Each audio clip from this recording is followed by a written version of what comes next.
शुभ सकाळ बंधुगण आशा करी तुम बहुत ही खुशी रे थे एवं जगन्नाथ को कृपार एवं माँ स्थारणा कृपार आपण दिन आज बहुत ही शुभ मंगलमय हम सबुदिन पर अमृता ट्यूटोरियल आपण मानक नहीं आसी एक सुंदर वीडियो जदि आपण कौन प्रकार कॉम्पिटिटिव एग्जाम दौरान कौन प्रकार स्थिति रे अच्छा जो स्थिति आपको एग्जाम दबा को पड़ुचे जेकोसी आप कॉम्पिटिटिव एग्जाम चाहे आप बीडी हूँ बीडी पढ़ुं सीटी पढ़ुं डीएलएड कोर्स करुँच ओटीटी ओएसटीटी सीटीटी विभिन्न प्रकार कॉम्पिटिटिव जमी आपंकर बाहरी ओ ट्रिपल एससी अमीन आपंकर स्टैटिस्टिकल सर्वे जेकोसी एग्जाम आम मातृभाषा को प्रथम गुरुत्व देवा आवश्यक तो सेमती आज टॉपिक हूँ मातृभाषा रिलेटेड यानी कि आमर ओडिया ग्रामर रिलेटेड किंतु कहबिनी कौ टॉपिक को पाठ पढ़ाचे परवर्ती मुहूर्त धीरे धीरे कर आप जानीपारे मु कौ टॉपिक एवं कौ मेन टॉपिक रिलेटेड क्वेश्चंस नहीं आसी वीडियो नहीं आसी तो बिना किसी समय घटेक आम आरंभ करवा आज video Odia pedagogy related video और ओडिया ग्रामर रिलेटेड वीडियो तो बंधुगण आप देखिपे मो कॉपी रे आपण मानक किछि वाक्य लिखि रखी जेमिति कि प्रथम वाक्य आप देखिपारते यशोदा पुत्र निमित्त शोकरे अधीर हेले आउ थे पढ़ी नौची यशोदा पुत्र निमित्त शोकरे अधीर हेले ख वाक्य रे यशोदा पुत्र शोकरे अधीर हेले ग नंबर वाक्य रे सुनारे तैयारी हारटी झील को भारी मानुचे घ नंबर वाक्य होची सुना हारटी झील को भारी मानुचे ओ नंबर चक्र अच्छी पानी रे जार से महाभारत युद्धर कर्णधार अटंती चक्र पानी महाभारत युद्धर कर्णधार अटंती बंधुगण आप देखंतु ए वाक्य गुड़िक जब आम लक्ष्य करवा क ख वाक्यर अर्थ समान सेहीपरि ग घ वाक्यर अर्थ मध्य समान उ च वाक्यर मध्य अर्थ समान जेमिति क वाक्य आपण देखिपारे पुत्र निमित्त शोक रे पदगुड़िक मिसी जाए बा आम एक पदरे परिप्रकाश करी ख नंबर वाक्य रे पुत्र शोक बोली लिखिचे सेहीपरि सुनारे तैयारी हार ग नंबर वाक्य रे सुनारे तैयारी हार ए पदगुड़ी को मिसाई करी मु घ नंबर वाक्य लिखिची सुनाहार ओ नंबर वाक्य लिखंतु चक्र अछि पानी रे जहार च नंबर वाक्य रे ए पदगुड़ी को मिसाई मु लिखिची चक्र पानी तले आमे देखिले जे वाक्य मध्य परस्पर संपर्क थिबा एकाधिक पद को मिसाई करी आमे गोटिए पदरे परिणत करि पारुचे जेमिति कि पुत्र निमित्त शोक पुत्र शोक सुनारे तैयारी हार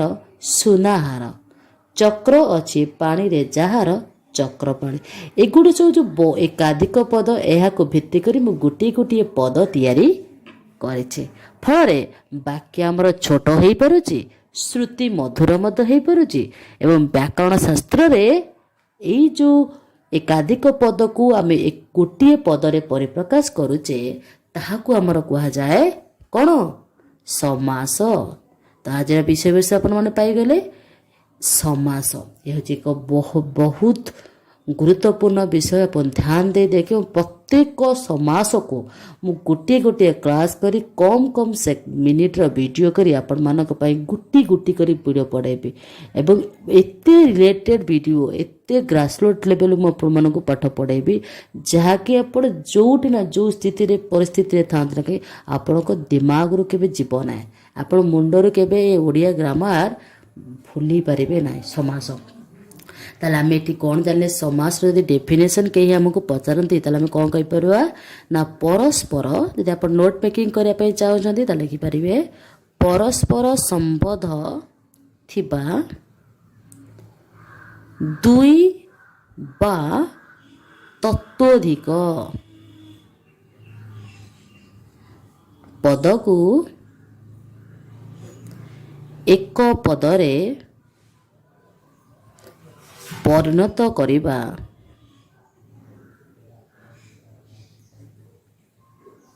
करिबार नाम हेउची समास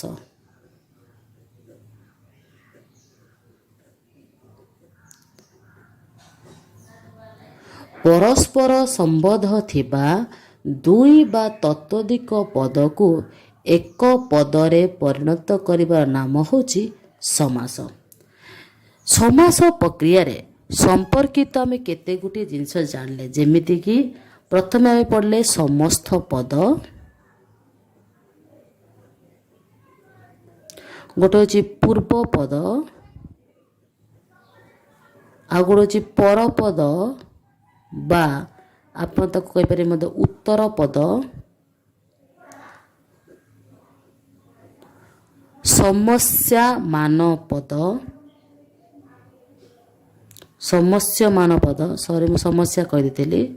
आ गोटे आपण पढ़ि पारिबे विग्रह वाक्य।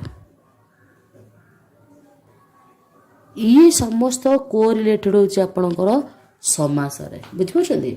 तो समस्त पद ए सब विषय आम आर भीतर डिटेल्स जानिबा। समस्त पद कौन, पूर्व पद कौन, समस्या मान पद कौन, विग्रह वाक्य कौन, ये समस्त जिनस जानिबा धीरे धीरे करी।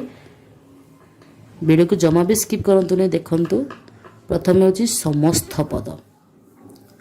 समास रे पद गुड़िक मिलित हेबा परे ध्यान दे दियंतु। समास रे पद गुड़िक मिलित हेबा परे जेउ पद सृष्टि हुए ताहाकु समस्त पद कुआ जाए। आउ थे लिखिबा समास रे पद गुड़िक मिलित हेबा परे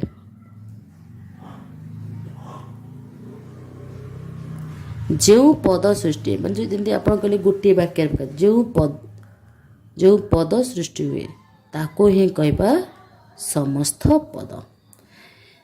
एवं अन्य उपर आम मत एमिति कहि परिबा समष्टा निष्ठन पद को समस्त पद कहे। माने आपण देखो ये एकाधिक पद मिसेले जो गोटे पद प्रकाश कले यही गोटाक जो पद पुत्र शोक जमी सुनाहार चक्रपाणी ये हूँ समस्त पद। माने एकत्रित पद को मिसेला पर जो पदटी नुआ पदरे सृष्टि है ताको आपण कहि परिबे समस्त पद। बुझी जेमिति कि आपण कहि परिबे काठ निर्मित पोल, ये हूँ एकाधिक वाक्य।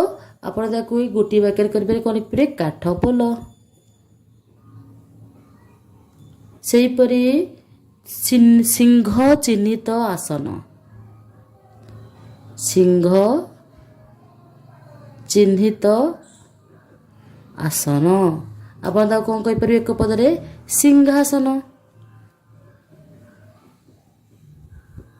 जेमिति एथरे सिंहासन शब्द रे सिंह हेउची आपणकर पूर्व पद, आसन हेउची पर पद व उत्तर पद।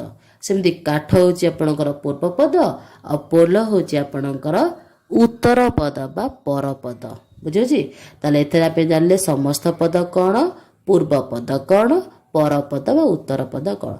आउ थरे कहि नउची एही शब्द काठ निर्मित पोल होची आपणकर काठ निर्मित पोलर आपण एक पदरे परिप्रकाश कर काठ पोल।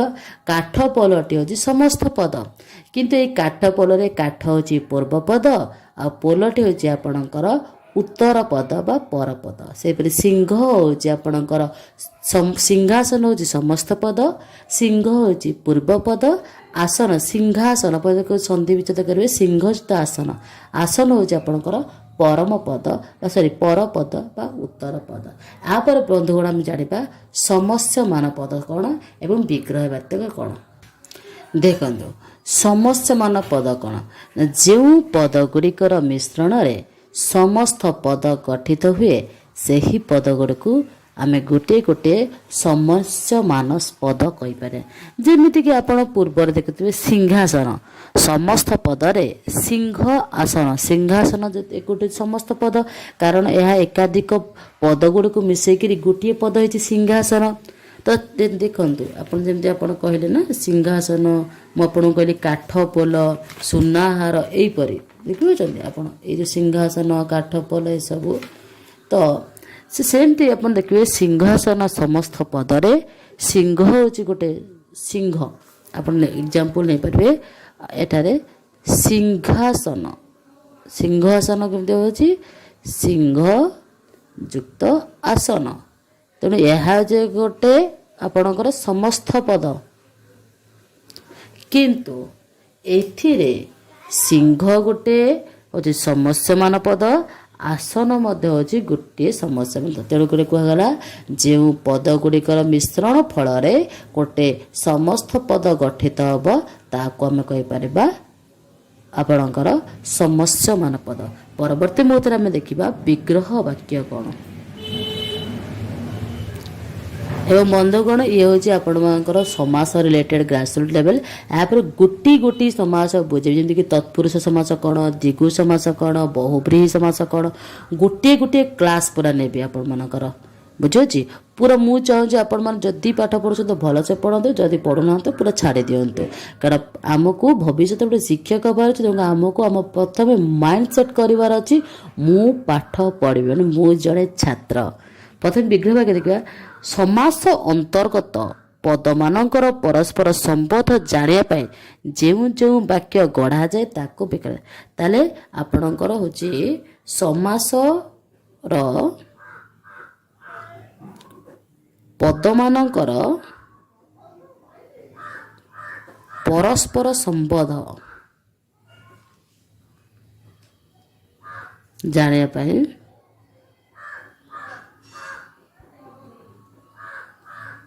ଯେଉଁ ବାକ୍ୟ ଗଢ଼ାଯାଏ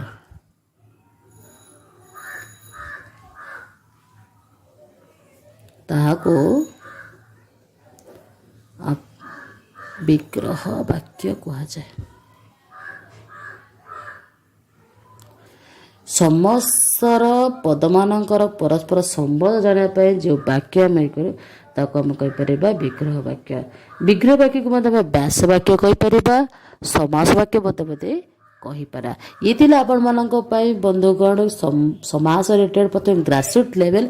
ଏବଂ ଏହାପରେ ମୁଁ ଆପଣମାନଙ୍କୁ କହିଦେଉଛି ଯେ ଆପଣଙ୍କ ସମାସ ଯେଉଁ ଶବ୍ଦ ପାଇଁ ପଢ଼ିଲେ ସମାସଟା ସାଧାରଣତଃ କେତେ ପ୍ରକାର ଦେଖନ୍ତୁ। ପ୍ରଥମେ ହେଉଛି ଆପଣମାନଙ୍କର ତତ୍ପୁରୁଷ ସମାସ, କର୍ମଧାରୟ ସମାସ, ଆପଣଙ୍କ ଆସିବ ଦ୍ୱିଗୁ ସମାସ, ତାପରେ ଆପଣମାନଙ୍କ ଆସିବ ଦ୍ୱନ୍ଦ୍ୱ ସମାସ, ତାପରେ ଆପଣ ଆସିବ ବହୁବ୍ରୀହି ସମାସ। କେତେ ପ୍ରକାର ଦେଖନ୍ତୁ ଆପଣ ଜାଣିପାରିବେ, ଗୋଟେ ଭିଡ଼ିଓରେ ଆପଣ ଜାଣିପାରିବେ। ବହୁବ୍ରୀହି ସମାସ, ଶେଷରେ ଆସିବ ଅବୈଭାବ ସମାସ। ଦେଖନ୍ତୁ ଆପଣମାନଙ୍କ ପାଖରେ ନିହାତି 3 ମାସର ସମୟ ଅଛି, ତ ଭଲସେ ପ୍ରିପେୟାର ହୁଅନ୍ତୁ ଏବଂ ଆଗକୁ ବଢ଼ନ୍ତୁ। ପରବର୍ତ୍ତୀ ମୁହୂର୍ତ୍ତରେ ଆମେ ଭିଡ଼ିଓ ଜାଣିବା ତତ୍ପୁରୁଷ, କର୍ମଧାରୟ, ଦ୍ୱିଗୁ, ଦ୍ୱନ୍ଦ୍ୱ, ମୁଁ ଲେଖିଦେଇଛି ଦ୍ୱନ୍ଦ୍ୱ, ବହୁବ୍ରୀହି ଏବଂ ଅବୈଭାବ ସମାସ ଉପରେ। ଆଶା କରୁଛି ଯଦି ଭିଡ଼ିଓଟି ଭଲ ଲାଗିଛି ତାହେଲେ ଲାଇକ୍ କରିବେ, କମେଣ୍ଟ କରିବେ ଏବଂ ସେୟାର କରିବେ। ଆପଣମାନଙ୍କ ସେୟାର ଉପରେ ନିର୍ଭର କରୁଛି ମୋର ଅଭିପ୍ରେରଣା। ଜୟ ଜଗନ୍ନାଥ ଏବଂ ଆଶା କରୁଛି ଜଗନ୍ନାଥ ପାଖରୁ କୃପା ମଧ୍ୟ ମାଗୁଛି ଆପଣଙ୍କ ଦିନ ଶୁଭ ମଙ୍ଗଳମୟ ହେଉ।